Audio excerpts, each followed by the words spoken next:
Hello बच्चों, let's read this question. The question says two blocks of equal mass small m are connected by an unstressed spring and the system is kept at rest on the frictionless horizontal surface. A constant force F is applied on the first block, pulling it away from the other as shown in figure. Initially, system is at rest. If the extension of the spring is x naught at time t, then the displacement of the right block at this instant is option first half ft square by 2m plus x naught, option B minus half ft square divided by 2m plus x naught, option C half ft square by 2m minus x naught, option fourth ft square by 2m plus x note.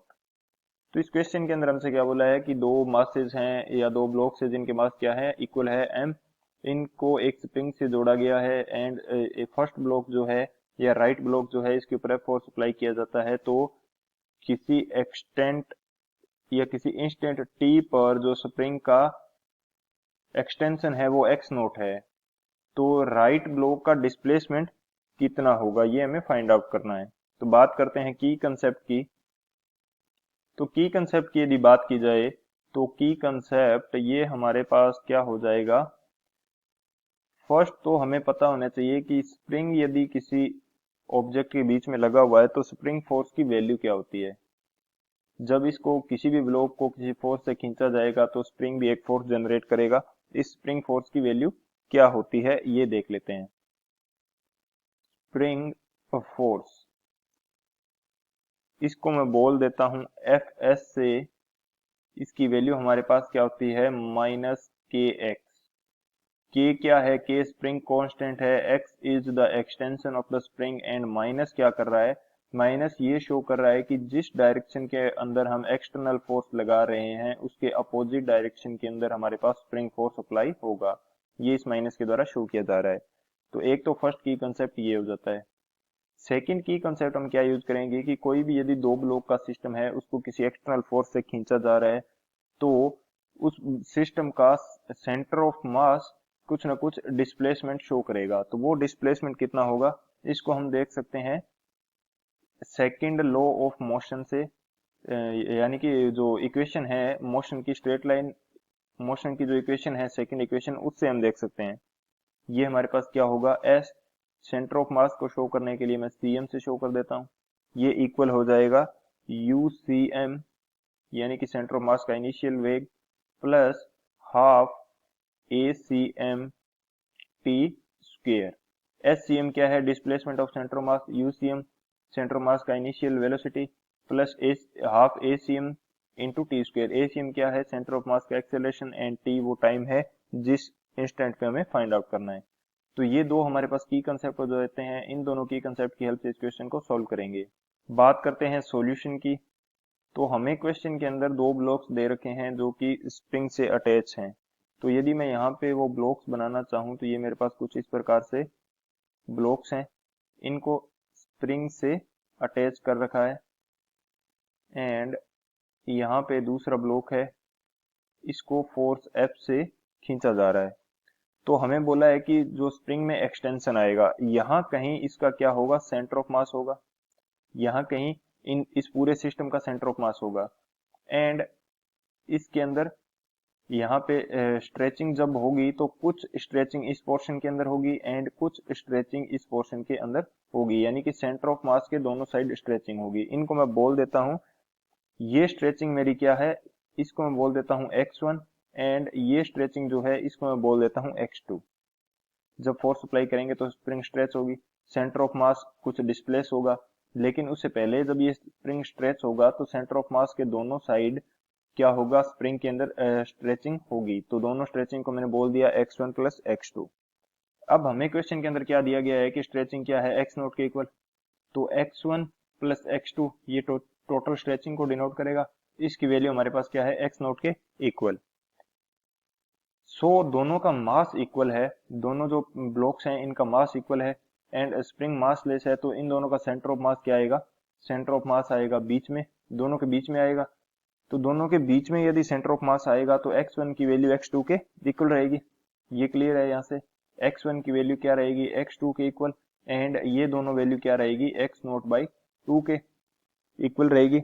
ऐसा क्यों रहेगा, क्योंकि दोनों का मास जो क्या है, दोनों का मास इक्वल है, तो सेंटर ऑफ मास जो होगा बिल्कुल बीच में होगा, तो दोनों साइड इक्वल स्ट्रेचिंग होगी। सो x1 एंड x2 की वैल्यू क्या आ जाएगी, x0/2 के इक्वल आ जाएगी।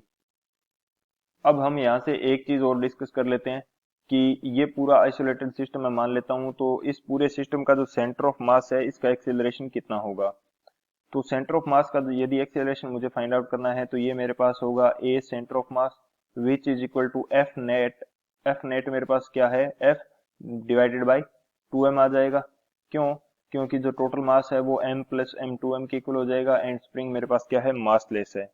तो जो सेंटर ऑफ मास का एक्सेलरेशन आएगा ये मेरे पास f/2m के इक्वल आ जाएगा। जब मेरे पास सेंटर ऑफ मास का एक्सेलरेशन आ गया है तो मैं x1 एंड x2 की वैल्यू यहाँ से फाइंड आउट कर सकता हूँ। ये मैं किस प्रकार से फाइंड आउट करूंगा, मेरे को पता है कि स्प्रिंग फोर्स की वैल्यू क्या होती है, स्प्रिंग फोर्स की वैल्यू होती है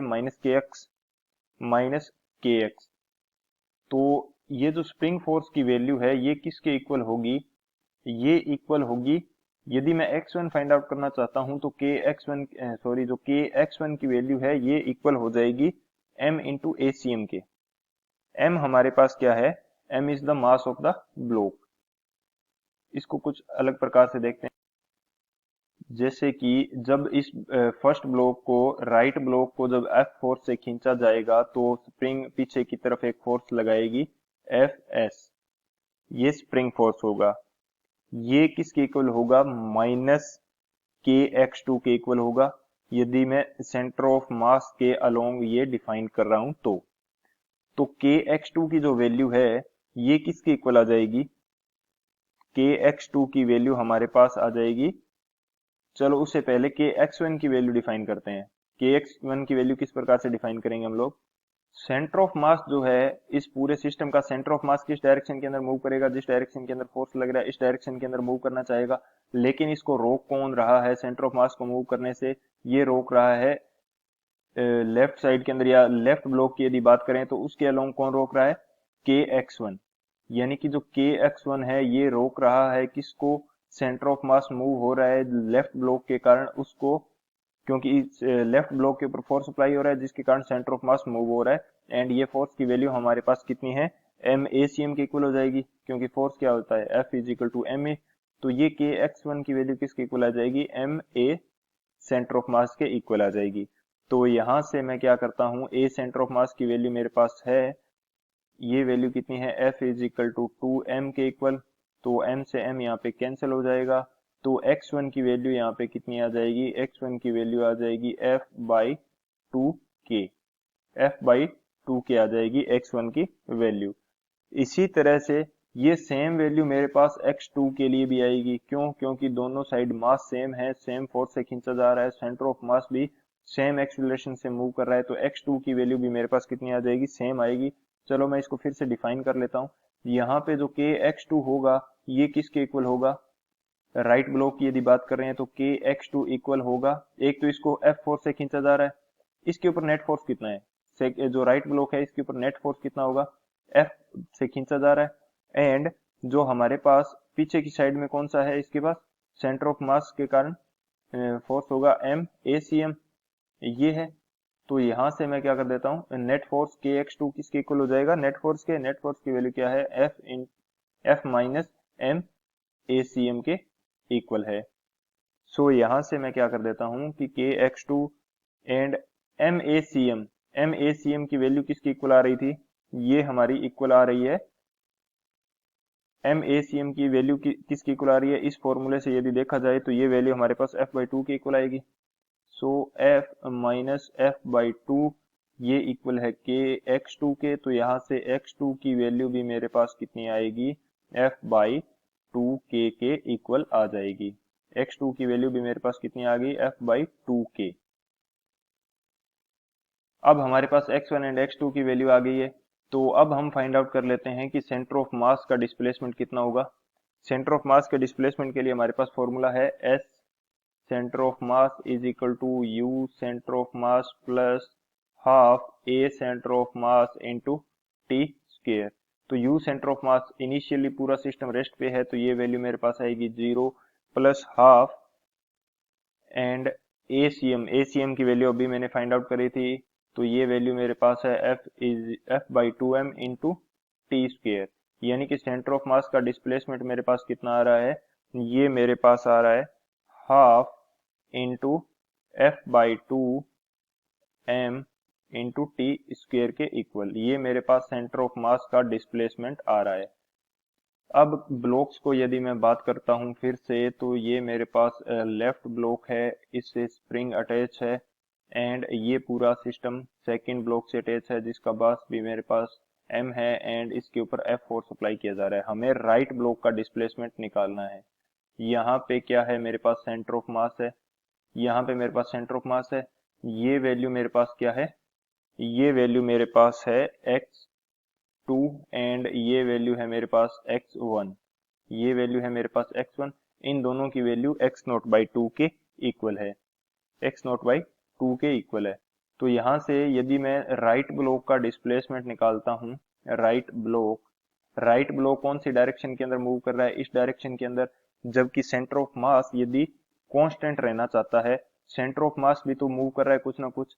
सेंटर ऑफ मास कितना मूव कर रहा है, x0। सेंटर ऑफ मास हमारे पास कितना मूव कर रहा है, x0। x0 कैसे मूव कर रहा है, क्योंकि हमें क्वेश्चन के अंदर दे रखा है कि जो हमारे पास टोटल स्ट्रेचिंग है ये x0 के इक्वल है। अब राइट ब्लॉक के कारण कितना मूव कर रहा है, राइट ब्लॉक के कारण मूव कर रहा है x2, राइट ब्लॉक के कारण मूव कर रहा है x2 एंड x2 की वैल्यू मेरे पास क्या है, x0/2। ठीक है, तो नेट डिस्प्लेसमेंट कितना आएगा, सेंटर ऑफ मास कुछ इस डायरेक्शन में मूव कर रहा है क्योंकि फोर्स इस डायरेक्शन में है एंड हमारा जो ब्लॉक है ये भी कुछ इस डायरेक्शन में मूव कर रहा है। तो नेट जो डिस्प्लेसमेंट होगा ये कितना आएगा, ये हमारे पास आ जाएगा सेंटर ऑफ मास का डिस्प्लेसमेंट माइनस x0/2। क्योंकि सेंटर ऑफ मास कितना डिस्प्लेसमेंट हो रहा है ये हमने फाइंड आउट कर लिया, सेंटर ऑफ मास का डिस्प्लेसमेंट निकाल लिया, ये आ रहा है 1/2F/2m इंटू टी स्क्वेयर। यदि इसमें से x0/2 x2 जो m ब्लॉक के कारण डिस्प्लेस हो रहा है वो माइनस कर दें तो हमारे पास नेट डिस्प्लेसमेंट आ जाएगा। तो नेट डिस्प्लेसमेंट की वैल्यू कितनी आ जाएगी, ये आ जाएगी half into F/2m T square minus x0/2। तो यहाँ से 1/2 आ जाएगा कॉमन, ये वैल्यू आ जाएगी मेरे पास F/2m into t square minus x0। सो जो राइट ब्लॉक का डिस्प्लेसमेंट होगा डी, मैं भी इसको बोल देता हूँ, ये मेरे पास कितना आ जाएगा, ये आ जाएगा हाफ ब्रैकेट के अंदर आ जाएगा F/2m into t square minus x0। So finally ये आंसर हमारे पास आ जाता है। बात करते हैं ऑप्शन की, कौन सा ऑप्शन करेक्ट होगा हमारे पास, जो ऑप्शन सी ऑप्शन है हाफ F/2m माइनस x0, ये हमारे पास करेक्ट हो जाएगा। So option C is the final answer. I hope you understood it well. Best of luck. Thank you.